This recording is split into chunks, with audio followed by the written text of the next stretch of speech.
Neuquén Informa. Noticias destacadas. El gobernador Rolando Figueroa encabezó junto al intendente de Centenario, Esteban Simolay, la inauguración de la red de gas de 13 Manzanas. La extensión de este servicio en la meseta fue una de las prioridades del segundo pacto de gobernanza entre la provincia y el municipio. Poder contribuir a que los vecinos de Neuquén tengan gas, ¿no? Es una de esas injusticias que tanto duelen, que muchos vecinos de nuestra provincia no tengan este fluido tan indispensable y que estén esperando poder vivir un invierno de manera cálida, ¿no? La focalización de resolver los problemas de la gente, ahí es donde debemos tener las energías. Y yo felicito a Esteban y a todo su equipo porque hace tiempo que ha trazado el norte hacia donde debemos ir. Más información en neuqueninforma.gov.ar.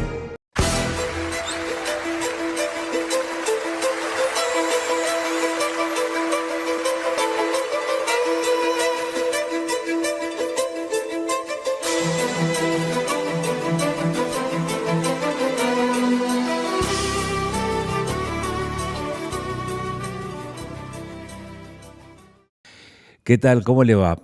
Buenas noches, bienvenido a Panorama. Mire, vamos a hablar vamos a hablar de educación y vamos a hablar de libros y vamos a hablar de proyecciones económicas y vamos a hablar de qué se plantea una región como la del norte neuquino, ahora recuperado en la denominación más antigua que es Alto Neuquén.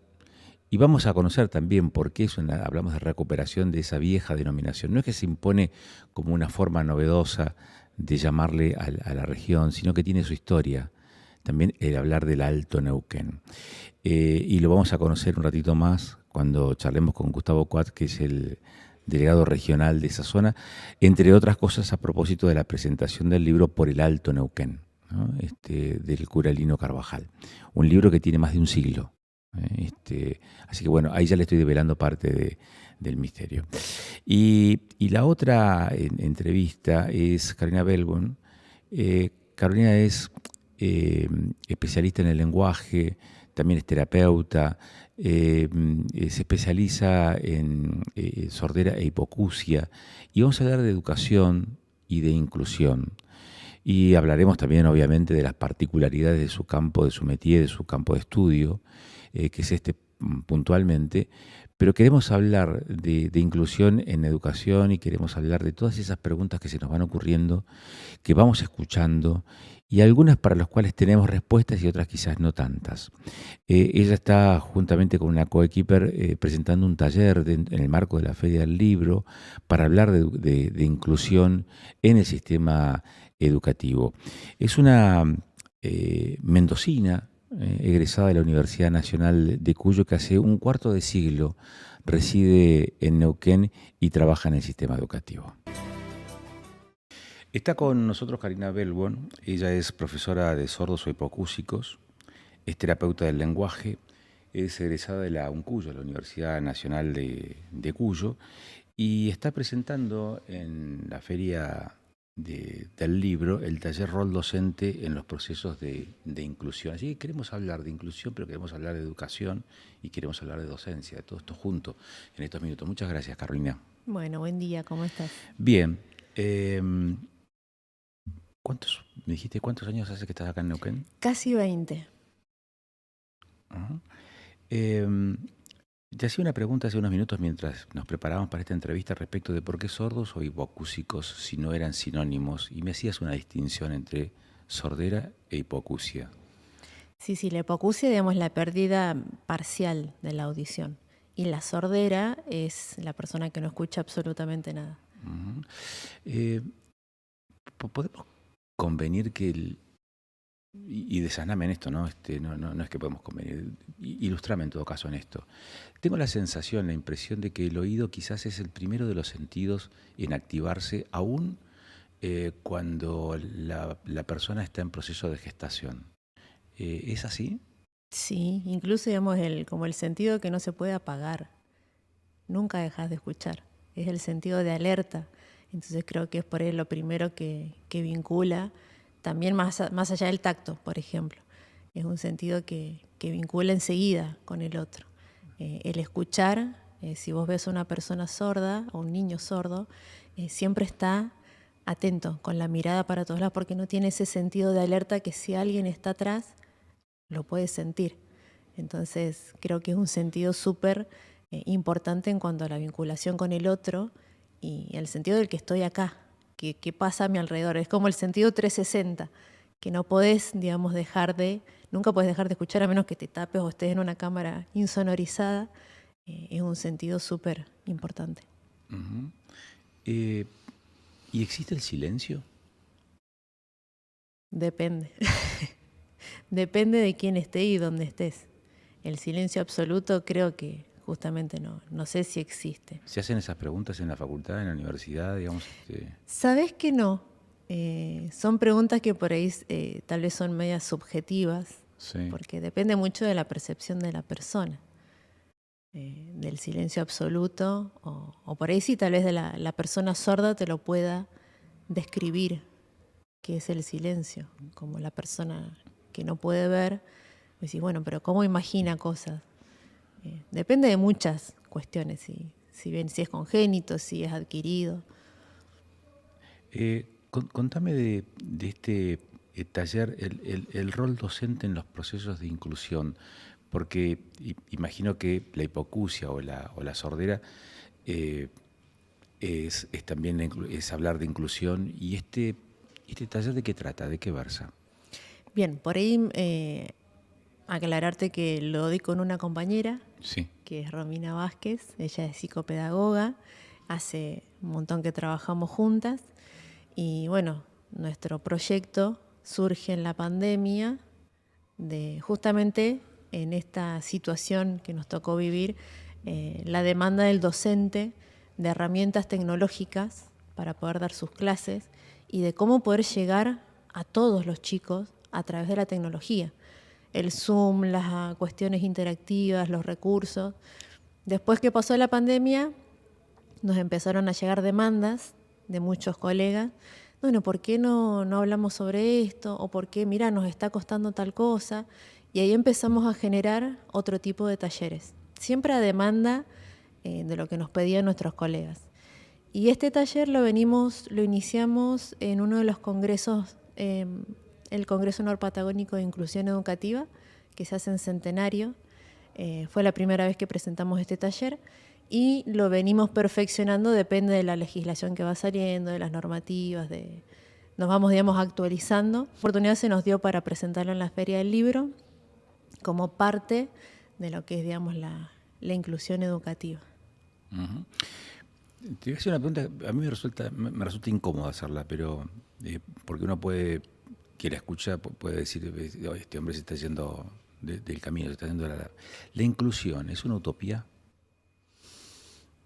Galeano tenía una frase muy parecida, digamos, como que esto de la utopía que está allá, porque uno cree que es algo a lo que no se va a alcanzar, pero lo importante es que estamos en camino hacia.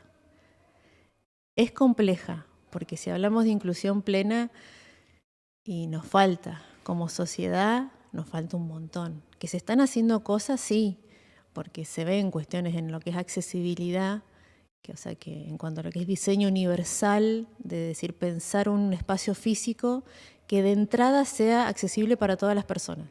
Que tenga rampas, que tenga, no sé, barandas, que tenga... Pero fíjate vos, en todos esos ejemplos que acabas de mencionar, estamos hablando de discapacidades o de inclusión vinculadas a capacidades que condicionan de alguna manera la motricidad. Uh-huh. Y las particularidades de las personas pueden ir no necesariamente en ese sentido, no necesariamente en la motricidad. Pueden ser sensoriales, como en este caso la sordera o la hipoacusia, visuales, pero también estamos hablando de los sentidos, también pueden ser neurológicas. Determinadas características obligan al diseño mucho más que de una rampa o de una baranda, ¿no? Quizás obligan a pensar de otra manera qué cosas compartir en el sistema educativo. ¿Existe esa flexibilidad de la educación para abordar toda esa multiplicidad? Es lo que tratamos. Nosotras partimos siempre del cambio de mirada. Ya de por sí, si uno entra a un aula, tenés diversidad. haya o no haya un estudiante con discapacidad. Diversidad tenés un montón. Desde el niño que está tal vez atravesando un duelo, desde el niño que tiene otros recursos socioeconómicos, desde el niño que no tiene atención en su casa. Entonces tenés una variabilidad enorme en el aula, más allá de tener un estudiante con discapacidad. Creo que la flexibilidad está en que el docente pueda repensar su práctica. Muchos docentes por ahí de educación común, que es totalmente entendible, ¿no? Esta frase de decir, a mí no me prepararon para ese tipo de chicos. Pero el que es docente no deja nunca de aprender. Yo soy profe de sordo. He trabajado con chicos con parálisis cerebral y a mí no me prepararon para eso. Entonces, el hecho de querer aprender y tal vez el hecho de querer estar disponible ya cambia un montón la percepción del otro también, porque el niño se da cuenta. Cuando el docente realmente quiere acercarse y quiere, digamos, que el chico aprenda, el niño se da cuenta. Entonces creo que va por el cambio de mirada y por la disponibilidad, a querer seguir formándose siempre. Entonces, ¿esa flexibilidad es del docente, no del sistema? No, el sistema tiene que acompañar. Y si el sistema no acompaña, para el docente es mucho más complejo. Porque por ahí nosotras siempre decimos, hay formaciones, hay recursos siempre faltan. Porque eso creo que es una demanda docente que siempre está, el recurso edilicio, el recurso económico, pero el niño sigue estando en el aula. Entonces yo como docente entendemos que es complejo, que si tal vez tenés un equipo directivo que no te acompaña o tenés compañeros que cada uno hace la suya y no se trabaja en equipo en la institución, y sí, al fin de cuentas en el aula estoy yo con mis estudiantes. Y bueno, ¿qué hago? Y trato de buscar, no sé, otros recursos, trato de trabajar con mi compañera o con mi dupla, y cuesta si el sistema no acompaña, eso es seguro, porque es como remarla todos los días, y es complejo porque el docente no es que está en el aula esas 4 horas y después se va a su casa y no pasa nada. La otra, ponerle excusa, Sí. ¿no? Del docente que dice, a mí no me prepararon para esto, o para atender este tipo de situaciones. La otra, que también aparece como una argumentación, es, tengo 25 pibes en el aula. O atiendo a los otros 24, o atiendo este caso o estos casos. Y también porque el tiempo es el mismo, sean Sí. las 4 horas o las horas que sean, digamos, de clases, y es finito, digamos, es un recorte temporal en el día, de lunes a viernes, y en ese tiempo tenés que hacerlo rendir, ¿no? También es digamos, un argumento cargado de esta concepción arcaica, si vos querés, de la educación. Pero frente a eso, ¿cómo lo trabajás? Y frente a eso, primero, detectar cuál es, digamos, la situación de ese estudiante. Y siempre, por lo menos en el sistema neuquino, bueno, en otras provincias también, ¿no? Está lo que es educación especial. Educación especial que tiene distintas modalidades de acompañamiento.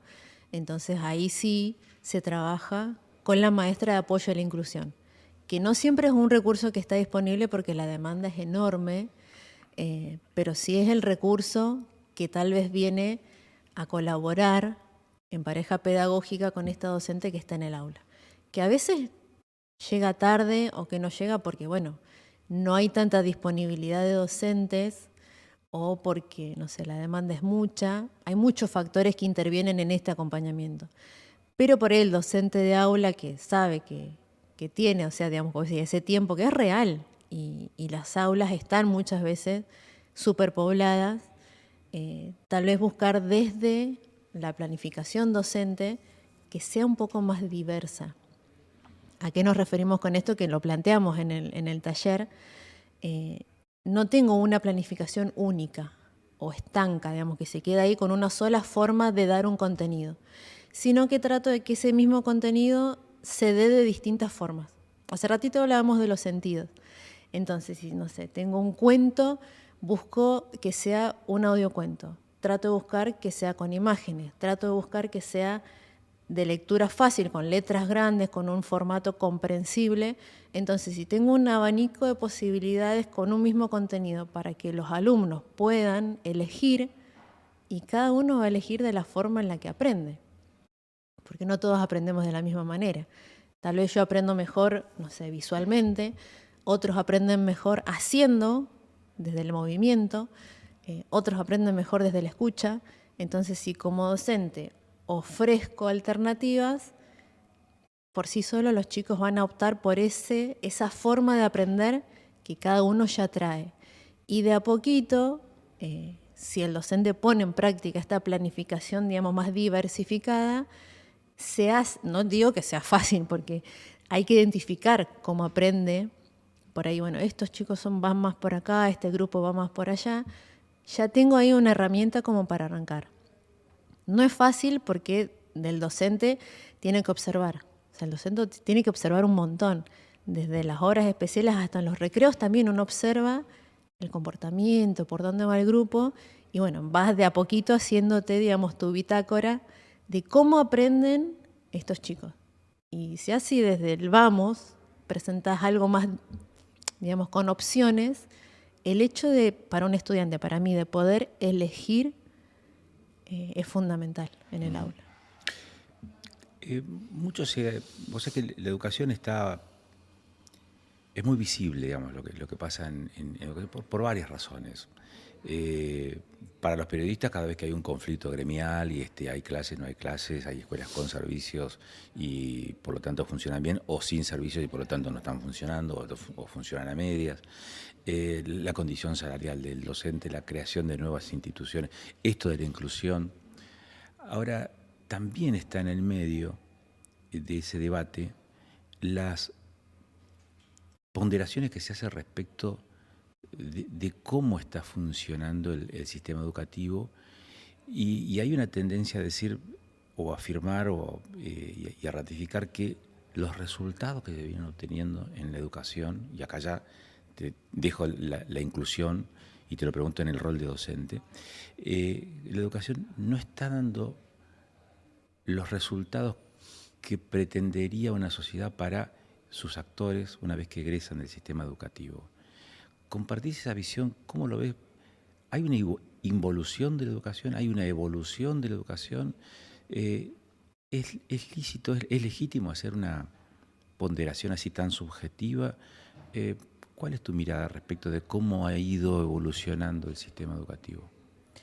Yo creo que en este momento estamos como en un momento bisagra, por decirlo así. Ese momento de quiebre, cuando decís necesitamos realmente que el sistema educativo se fije cuáles son, digamos, evolucionan cosas muy rápido.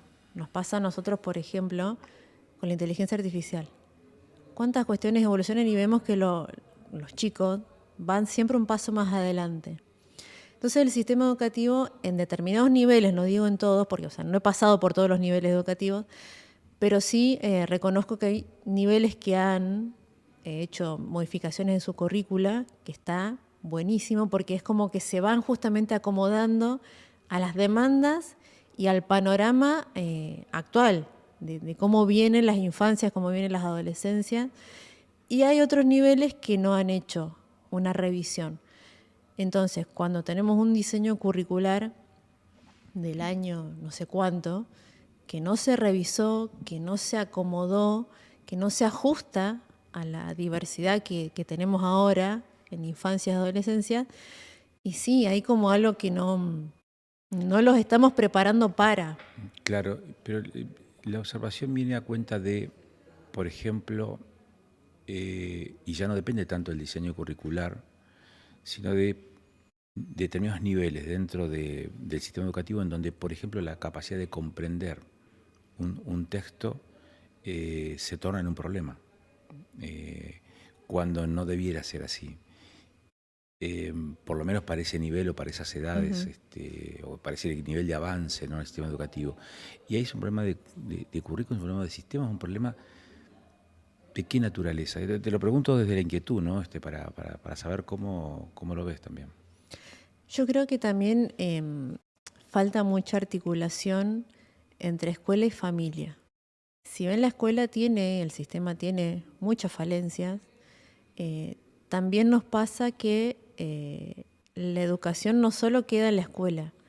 Entonces, si a veces las familias no acompañan ese proceso educativo y esas 4 horas que el niño está en la escuela, digamos, no prosigue el hecho de que mi hijo llega de la escuela, yo tengo un hijo en nivel secundario, llega de la escuela y nos ponemos a ver la carpeta, más allá de que por ahí yo todos los temas no los entiendo porque por ahí son Muy específicos. Sí. Claro, específicos, pero nos sentamos y bueno, fíjate las horas de consulta y anda, y uno tracciona para que el niño siga ese proceso, como decís, de comprensión, de afianzamiento de los conocimientos, de los contenidos, y si yo veo que no lo puedo ayudar, y bueno, veo por otro lado a ver cómo continúo ese proceso.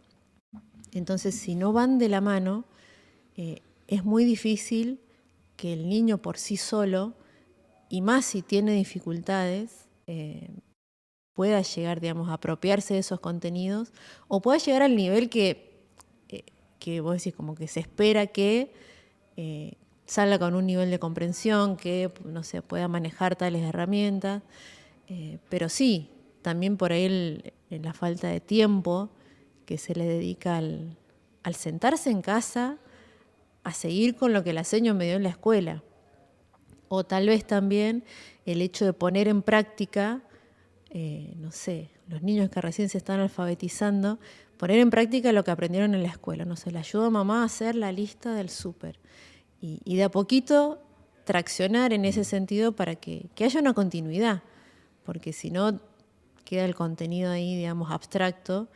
Y si el niño no lo aplica a la vida diaria, es como que... Ahora, vos sos terapeuta del lenguaje. Sí. Decime si la pregunta es pertinente o no, digamos, para esa especialidad. ¿Las nuevas tecnologías también están modificando el lenguaje y las formas de comunicarse? Entonces, ahí también tenemos un problema generacional entre los más chicos y los más grandes, entre padres e hijos. Totalmente. Incluso el uso de las pantallas a edades muy tempranas obstaculiza el desarrollo del lenguaje oral. Obstaculiza incluso el deseo de comunicarse con el otro. Porque si a mi niño que tiene 2 años le estoy poniendo una pantalla para que pueda almorzar y no me estoy vinculando con él, y sí, el lenguaje va de la mano del pensamiento. Entonces... ¿Y cómo? O es también un aprendizaje esto, ¿no? Porque cuando hablas del lenguaje hablas de abstracciones. O sea, una palabra resume una idea y resume una imagen también.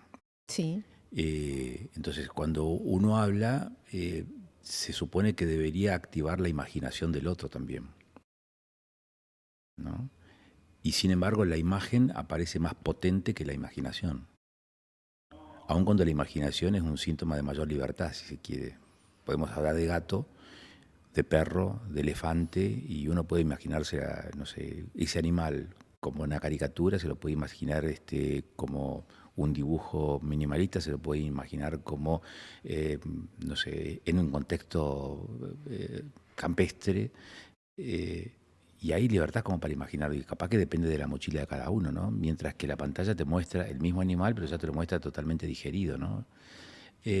¿Por qué esa pérdida entre lo que está bien resuelto, que está resuelto, completamente resuelto, y aquello que nos permite mayor libertad? Digo, ¿por qué esa pérdida de la oralidad frente a la pantalla, frente a la imagen? Y porque la imagen te da algo, como decíamos, te da algo acabado. En cambio, digamos, vos decís, vos ahora me estás hablando, y a mí uno automáticamente empieza a tener representaciones mentales de lo que vos me estás hablando. Y si el niño, a través del lenguaje o a través de, no sé, de pasar por el cuerpo, una imagen, no es lo mismo ver la imagen del gato que jugar con el gato, que salir y sacarme los pelos del gato, que estornudar porque el gato me dio alergia, que, no sé, cuestiones vivenciales desde el lenguaje que si no se pasan por el cuerpo y entran nada más que por la vista, justamente está resuelto. Y si no tengo un otro al lado que active, digamos, todo ese proceso, que, ay, mira el gato, qué lindo, bueno, vamos a jugar con el gato. Y esa cuestión, ese baño de lenguaje que por ahí se suele decir, del otro que me está aportando su experiencia, ¿no? Desde el adulto que me está guiando en ese aprendizaje de conocer eso a través de una imagen. Bueno, vamos por otro lado. Aparte por ahí, no sé, pienso yo en estos tiempos donde es todo así, todo rápido.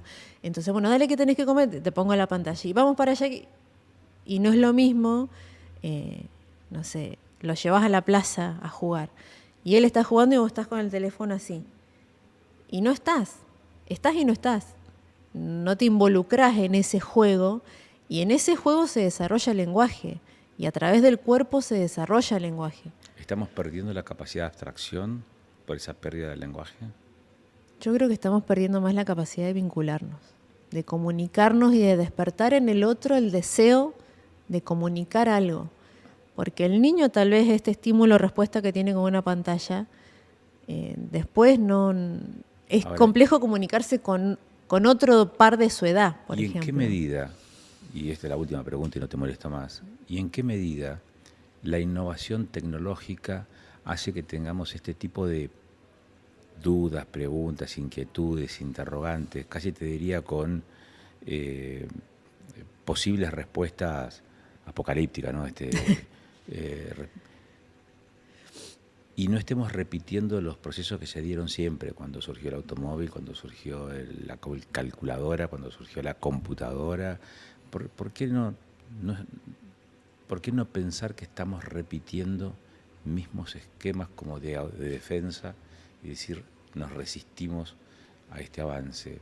¿Por qué tiene que ser una proyección negativa, si vos querés, y no una fortaleza o una posibilidad de fortalecernos? Y depende desde dónde me pare yo. Por ejemplo, yo como educadora, si viene un estudiante y me trae, no sé, un ensayo al que yo le pedí y me doy cuenta que lo hizo con inteligencia artificial, o sea que fue más fácil, re fácil poner el prompt en ChatGPT y decir, bueno, tírame esto y por ahí no lo voy a ver como un resultado negativo, sino que tengo dos opciones. O le digo, no, lo vas a hacer de nuevo porque lo hiciste así y está mal. O le digo, mira, ¿cómo aprovechamos la tecnología para que vos, apliques tu pensamiento crítico y veas si lo que te tiró el chat es lo que vos realmente querés decir? Y me tengo que sentar con él y decir, bueno, analicemos. Esto que dice acá, ¿te parece que responda a lo que vos pensás? Y esto que dice acá, y no, la verdad que está medio, no es como vimos en la clase. Entonces, bueno, vamos a reformular. Puede ser algo positivo o puede ser algo negativo si yo no me ocupo de, porque es mucho más fácil, sí, anda a ponerle la idea y te tira todo el texto. Entonces, si yo estoy al lado de y favorezco ese pensamiento crítico sobre ese producto que hice con una tecnología, creo que por ahí va el camino. Karina Belbon, gracias por estos minutos. Bueno, ha sido muy interesante gracias. charlar contigo. Bueno, muchísimas gracias a vos. Por favor.